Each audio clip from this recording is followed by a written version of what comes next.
fucking Rita's. No shit, look at that. You guys want to see what he said? Yeah. We should call it that. Hang on. Let me see what fucker said.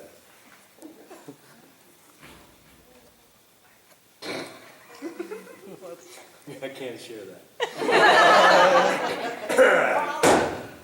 So anyway, it's a good time, that motherfucker. We went across the street to this restaurant. It's a pizza restaurant. I'm ordering pizza. The cute waitress comes up. I'm like, yeah, I'll have a margarita pizza and, light on the basil and an iced tea. And Willem's sitting right next to me. He looks at me, he looks at her, and he looks at me, looking at her, and he goes, fag. I'm looking at her, I'm like, fuck it. We did the same thing when we left. We're at a stoplight waiting for it to say walk. There's like a family with like a young kid next to me. And it turns green, he just looks over at me, smacks me on the chest, fag. I'm like, he was a funny dude, You hear these stories about, some dude being a method actor and like being hard to work with. Couldn't be further from the truth, It's funny, how many people have heard stories about Stallone being a butthole? Nobody? Come on, motherfuckers. You read? Any of you read? Come on, right? Yeah. I've heard stories about Stallone being a butthole, right? In the industry. Couldn't be further from the truth. The dude was... I did a movie, like the only big budget film I've ever done. It was called I See You. Actually, it was called Whiteout when we shot it. They changed the title, I See You. But this was in 96 or 97. And we shot it for 6 months up in Whistler, outside of Vancouver. And Tyson had a fight. And he knew I was a fight fan. And so he closed down Planet Hollywood and took me up there to watch the Tyson fight.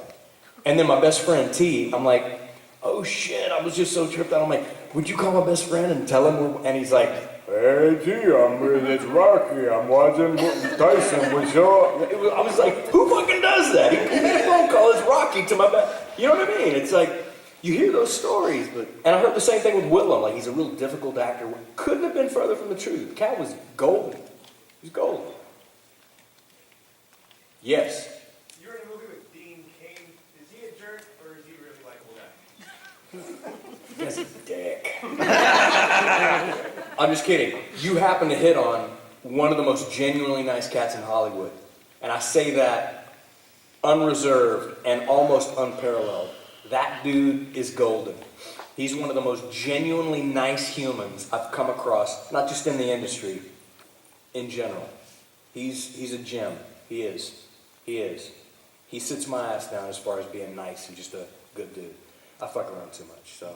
I'll tell you, one time, me and Rita landed in Louisville, Kentucky, and I do this shit all the time. I just fuck with people. I can't help it. It's like, it's in my DNA. It almost Tourette's itself out. I can't help it. And this lady came up to me in the lobby. It's like 3 a.m. in the morning. We walk into this hotel, and this lady goes, Mr. Flanery, can I get a picture? I'm like, nah, fuck off. Yeah, that's just the way I do. Like, you know what I mean? And then I, can I get a picture? No, fuck off. But I grab and I take a picture, right? And she came up, she goes, oh, Miss Flanery, nah, fuck off. And I turned, and she burst out crying. Before I could go, I'm just kidding, I'm like, oh, and I know, to this fucking day, she's like, fuck that guy. Because then when I flip it, and I'm like, of course, give me the picture, I'm just kidding, she's like, you flipped it because I cried, motherfucker. I know for a fact somewhere she's like, fuck that guy. Like, for example, Dean Cain would never do that. He would never do that, not even joking. He's just a good dude. It just fucking Tourette's itself out of me. I can't help it. But I'm just kidding, I'm not.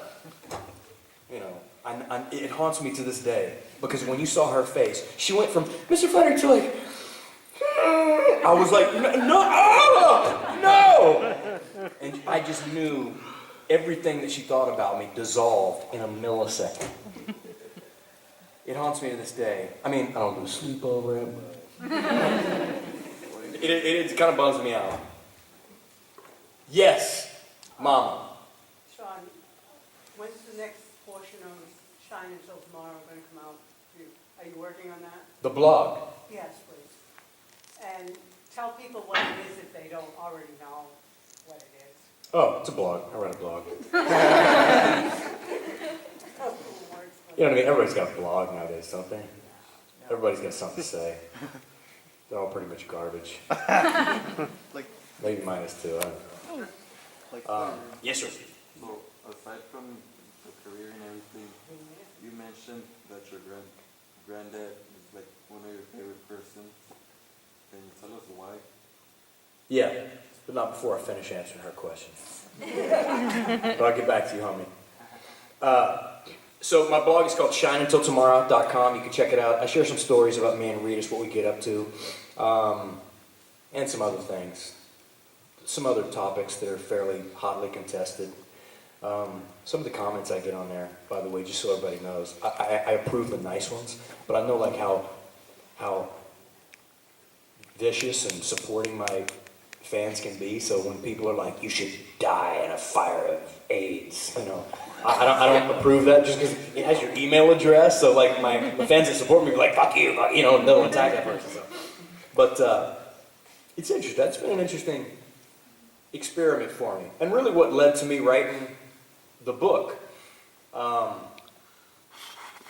it's a good venue to share my ideas, my secrets, my dreams, the important shit. That's where the important shit lives. The important shit lives on the blog. So if you're bored, check it out. It's called shineuntiltomorrow.com.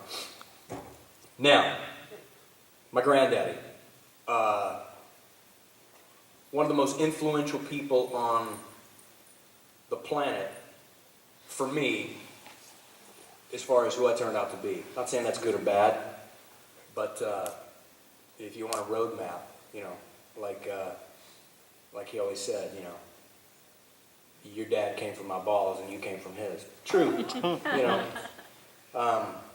And I could only hope that the apple doesn't fall far from the tree. If you want to know anything about my granddaddy, it's in the book, Pt.2. But one of the most magnificent humans I've ever come across. Very politically incorrect. I mean, 90% of the people, if you saw him raising a kid today, I mean, it would shock parents everywhere. It would. And it's a shame, you know. I'm a firm believer that you have to catch your kids. But you also have to let them fall sometime. He was that dude, you know. Some things that would be deemed horrific, you know, by today's standards. I'll never forget, we you know, back when I grew up in Texas. So I was on my first football team when I was 6 years old. It's a religion, you know. And my granddaddy would coach the team. And I remember, you know, we'd all line up on the hash marks, facing each other. Take your helmet off, national anthem, hand over your heart. Come from a long line of military cats in my family. And the Red Angles and Red Devils across from me, he didn't take his lid off, didn't take his helmet off. And I'm 6. I didn't, it wasn't a macho thing. It's like, you got to take your helmet off. I'm 6. I'm just like, it was just that you have to. He's like, "Fuck you, faggot. Doesn't concern you." And again, back then, that's the way people talk. Had nothing to do with. He didn't. I didn't even know what the trouser arm was for back then. Neither did he. It was just like the word that you said, like, "Hey, you fucking dick, or you this." I'm like, you got to take it off. I didn't understand. I was like, what do you? How are you gonna not take it off and then holler at me for telling? Because that's the rule. You have to take your helmet off. So, obviously, I assisted the motherfucker to take his helmet off. That's what you do when you're a red-blooded Texan boy. And I got his fucking helmet off. I was just so, but it wasn't out of a macho thing. You know, it was like you can't with the national anthem. You have to take your helmet off. Anyway, so I got it off, and then almost a fight broke out, and you know, the national anthem is, but everybody stayed put. As soon as the national anthem ends, I turn to walk away. The guy picks up his helmet, cracks me on the back of the head. Almost folded on the spot. Pandemonium breaks out and a fight almost ensues. Granddaddy blows the whistle, there's a bullhorn, everybody clears the field and my granddaddy walks out there in the middle of the field. The fucking crowd and we've played in Fun Stadium. This is one of the games we played in Fun Stadium, which is kind of like I don't know, it's almost like a high school stadium. It's a neat old stadium. So it's a big event. My mama is there, my granddaddy, my family, everybody's there watching. And everybody clears the fucking field when my granddaddy comes out there. And he, like a little whelp, he grabs me by the front of the shoulder pads, and he lifts me up where the whole fucking crowd can see it. My legs are dangling up. He takes his fucking trigger finger and he shoves it right through the mask where everybody can see, and the whole crowd is knowing that he's just gonna fucking scold me for yanking the helmet on this motherfucker. And he goes, "God damn it, boy, I'm proud of you." You know what I mean? And I'll never forget shit like that. You know, if that shit happened today, I mean, social services would take a kid away from a parent. And then, you know, it's funny. After that, you know, and he used a little bit of a different vernacular back then. I was granted what's called PEs, profanity exemption. I could never cuss in public. But if I asked for a PE, something my granddad would grant it. And I asked for a PE. I said, "I'm sorry, but, you know, my granddad taught me the term mouse pussy." I said, "The mouse pussy fucker should have taken his lid off." He's like, "Goddamn right, mouse pussy fucker should have taken his lid off." He's like, "I'm going to give you a choice. You do whatever you want. Today, only today, you play any position you want." And I thought about it. I'm still dangling out there, and I said, "I want to play across from whatever position that little mouse pussy fucker's playing." And he let me that day. I played positions I'd never played before. I played defensive line, where I was a running back. And that motherfucker lasted 6 plays that day. That's it. I had blatant disregard for the ball. I just hunted that motherfucker, and I smacked his ass. The ball could be running right next to me, and I would flatten that motherfucker. It's funny, you know, I mean, today, social services would take a kid away from a parent for doing that. But it taught me something, and I guarantee it taught that little pussy something. Anyway, it's a long question about who my granddaddy was. I hope it doesn't offend you. But that's who he was. He was a dude that taught me. Read my blog. There's a lot of blogs about my granddaddy, because he was a big product of who I am today. You know, I firmly believe that you can give a kid a work ethic or you can give him stuff, but you can rarely give him both. My granddaddy was the one. He gave me a work ethic. He gave me responsibility, you know, personal achievement. You know, he caught me when it was necessary, but he let me fall when it was necessary. He was last of a dying breed, and I can only hope to fall somewhat in the neighborhood of that tree. Who's next? That's my granddaddy. Good dude. Yes, sir. Okay, so I do know that Troy Duffy is currently working on a Boondock Saints. I don't even know if you probably answered this already because we came in late, but you guys would happen to be involved, you and Norman, correct, with the show? Because he is looking to make like a prequel series for the Boondock Saints? We're not involved in that at all. What? We're not involved with it.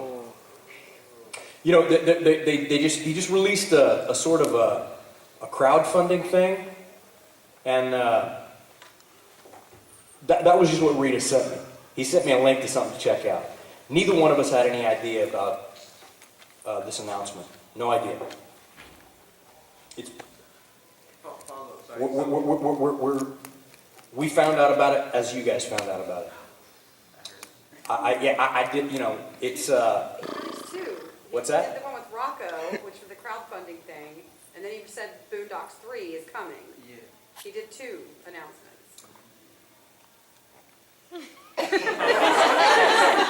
And all I'm saying is we found out when you guys found out. Just a quick follow-up question, sorry. Yeah, man. So if you guys are asked back, you down? Are you going to do it? Or yes?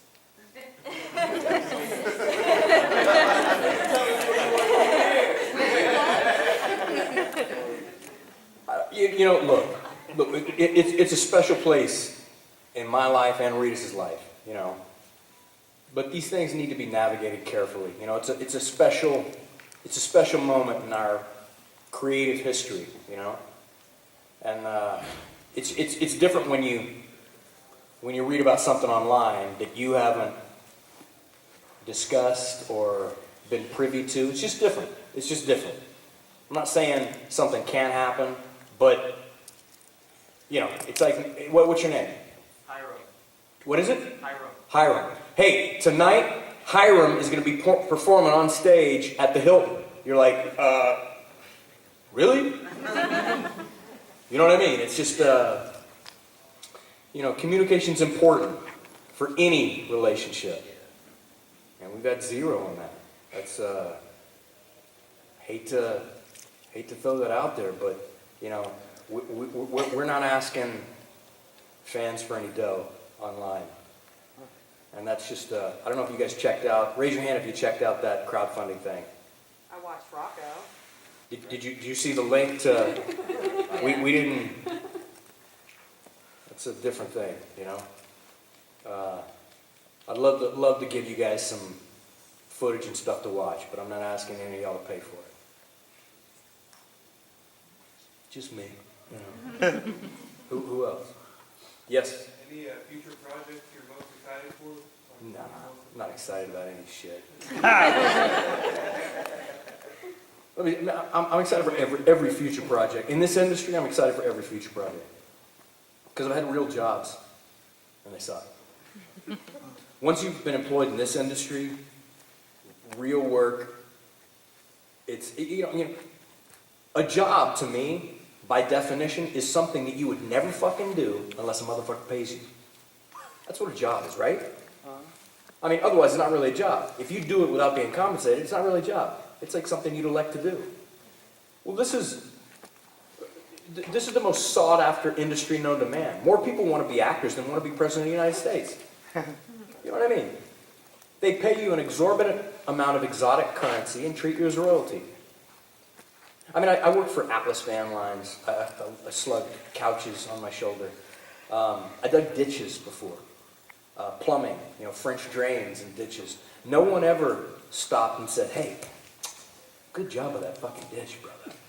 Car never stopped, you know what I mean? But here, I do a movie. I've already been compensated, well, handsomely compensated. And there's a room full of people that want to just go, hey, wow, that job you did 20 years ago, fucking, I love it. That's crazy, right? That's crazy. It's ridiculous when you think about it. Motherfucker showed up 20